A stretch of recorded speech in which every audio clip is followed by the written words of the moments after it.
lost crystal skulls. Legend tells us there are 13 of them left for us by an ancient civilization, or even from beings not of this world. You have an artifact that seemingly can't be made by humans on this planet. They are objects of rare beauty and a universal symbol of death.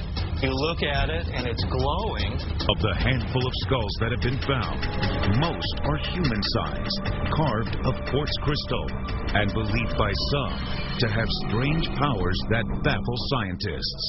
The moment you carve a crystal into a skull, something happens.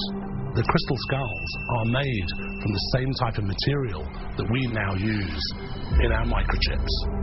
Together, they are said to contain the secrets of the universe. Secrets that some claim will save mankind from an Armageddon prophesied by the ancient Mayan calendar. It tells us the world will end in 2012. Many people believe that 2012 signifies cataclysm. Over the millennia, some of the skulls and their secrets have scattered to the four winds. And legends tell us they must be reunited to prevent the coming doomsday. With time running out, can we track them down? Our journey leads us from the jungles of Central America to a barrier reef loaded with sunken treasure, and all the way to the moon. The question, of course, in my mind was, did the astronauts bring it home? As Indiana Jones prepares to enter the kingdom of the Crystal Skull, join us in a real adventure. Wow, so that's what I wanted. I wanted to be able to say, hey, there's crystal here. With the clock ticking, can we track down the remaining skulls before it's too late? I feel that there's something underneath the ground here. Join us as we attempt to solve the mystery of the Crystal Skulls. Hello, I'm Lester Holt. This is where the mystery of the Crystal Skull begins, amid ancient ruins in the tiny country of Belize. Like a real-life Indiana Jones, British adventurer F.A. Mitchell Hedges and his daughter Anna claim to have discovered a human-sized skull made of quartz during an expedition in the 1920s.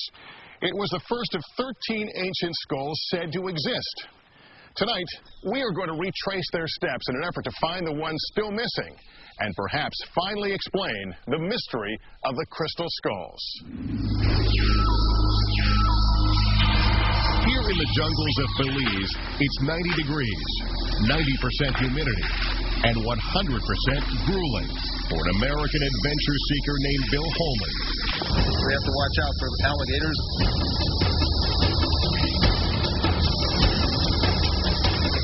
I feel that there is something here. Officially, he's trying to retrace the steps of a famous explorer. But little do the people here know, he's searching for his personal holy grail. He's going to track down a missing crystal skull. Yeah, this is an opening. This is a doorway, and I'm trying to open it up and see what's down in this thing. There are several legends swirling around crystal skulls, and their origins are shrouded by the mists of time. Some say the crystal skulls were carved by Maya artisans and offered to the gods. Others say the skulls were created by an ancient and advanced civilization, like Atlantis. And there are those who believe the skulls are extraterrestrial objects, left here as crystal repositories of great knowledge. Now, although this might sound at first a little far-fetched, one has to remember that the crystal skulls are made from the same type of material that we now use in our microchips. And if you think of the amount of information that we now store inside a tiny quartz crystal silicon chip inside a computer, just think how much information might be stored inside a crystal skull. Only a handful of scientists have been able to examine the crystal skulls, and the results of these experiments are mixed. It's only increased the mystery and controversy surrounding the skulls, leading some to claim the skulls are fakes. The various crystal skulls, not one of them has any real documentation as to where it came from. To classify these skulls is very interesting because science, which we're dealing with now, the sciences of anthropology and archaeology, they can tell us very little. Basically, you can't date crystal.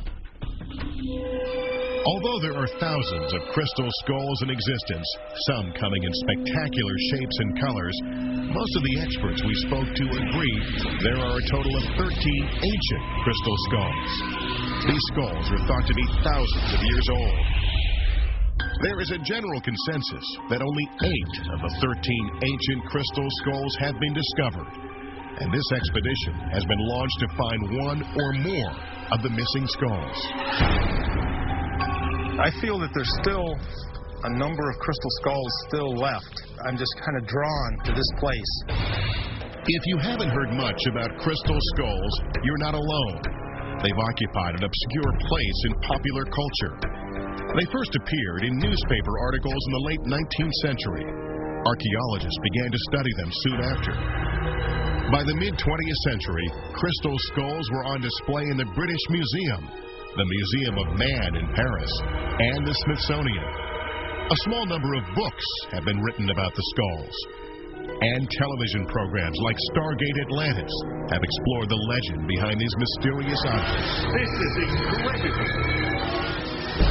All of that obscurity is about to change now that Harrison Ford fights the powers of evil to get his hands on a crystal skull in the new movie Indiana Jones and the Kingdom of the Crystal Skull.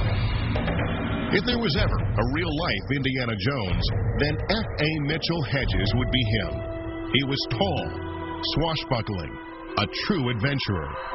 Here he is in the 1920s, hat on head and pipe in mouth, standing on the docks, watching as his boat is lowered into the bay. Soon he would be sailing off to British Honduras, now known as Belize, for an expedition. He really went out there into remote areas. He searched for lost cities. He lived with the Indians in the jungle. He believed he was discovering evidence of Atlantis. And it makes a lot of sense that someone like him would ultimately come into possession of the famous crystal skull. His adopted daughter, Anna, says she found the skull while her father was excavating the Maya ruin known as Lubantun. Just before my 17th birthday, I went for a climb, and the sun was very, very strong. And I saw something shining back in my face, and I got very, very excited. So I went and told my father, and the following morning, before I got up, he had everybody getting to move the stones from the top of the building. And then when the hole was big enough, I was let down with 2 ropes and a light on my head and on my shoulder. And that's where I had found the crystal skull. But instead of giving the crystal skull back to the Maya, Mitchell Hedges is said to have spirited the skull out of the country. The year was 1924. 84 years later, this man, Bill Holman, is the keeper of the world's most famous crystal skull, an object so valuable he keeps it locked away in a safe in his hometown in Indiana. But as Bill travels from the United States to Belize, he is convinced that authorities there will seize the original skull if he dared to carry it across the border.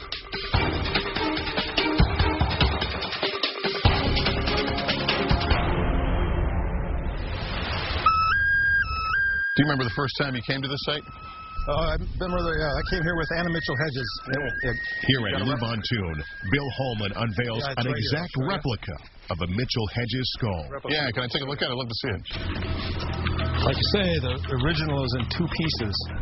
It has the bottom half jaw, and it's hinged to the top half. This right here is exactly a replica, so you can see it's the same size. Same size, same shape. Exactly, but if you check out the workmanship, it even has the little ridges that a human skull has. And what do you say to those who just don't believe the story of how it was found?